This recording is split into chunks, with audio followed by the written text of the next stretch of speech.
Well, you were in London for Tommy Robinson's protest. The media's trying to portray it as far right and racist, full of loonies.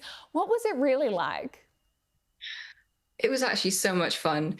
There were people from all different walks of life and background there. They were coming up to the stage. They were like, "We're so excited that you guys are doing this."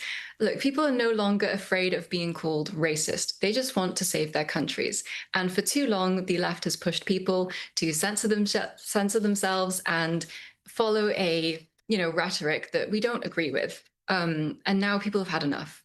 Yeah, well, I mean, that's exactly right. I get a sense here in Australia that a lot of the stuff that we on the right have been warning about for a long time, radical Islamism, radical leftism, the impact of the ideology of multiculturalism, it's actually starting to become mainstream. Do you think these protests, given their huge scale, mark the start of something bigger?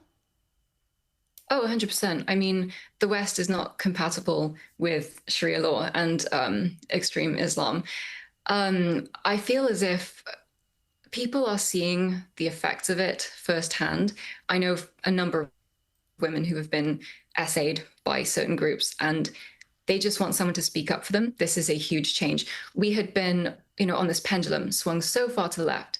And now, given everything that's happened, the crime statistics, it's swinging to the right. And I think the universe is balancing itself out. I totally agree, and I'm glad it's finally happening.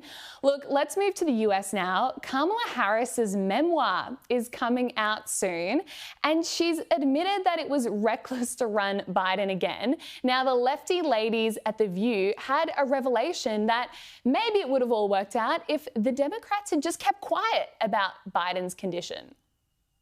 The divisive for me is if the Democrats had kept their mouths shut and looked like, hold on, hear what I'm saying. If they had kept their mouths shut and took care of this in-house as opposed to making it a public spectacle, I think people would have had a better feel about it. Jade, they made him a public spectacle when they let him do the first presidential debate. Just to jog your memory, this is what we had to endure. Making sure that we're able to make every single solitary person eligible for what I've been able to do with the COVID, with dealing with everything we have to do with, look, if we finally beat Medicare. Are they delusional? Yeah, I don't think it was the left exposing him. We have eyes and ears. We could see everything for ourselves. Thank you very much, the women at The View. Yeah, I mean, Biden was falling downstairs, falling off bicycles, slurring his speech. We're not idiots. They think we're idiots. They genuinely think we are stupid, and we're not. Exactly. Well, look, in the US, every president tends to get a library when they leave office. But the trick is they have to fundraise about 60% of the cost of construction, which, depending on the building, could mean tens of millions of dollars. Now, Democrats are refusing to give money to Biden's library. So there's really a question mark. Could he be one of the few presidents in history to not have a presidential library? I mean, what does this make you think about what the long-term legacy of Biden will be? It's very interesting. It's a great question, actually.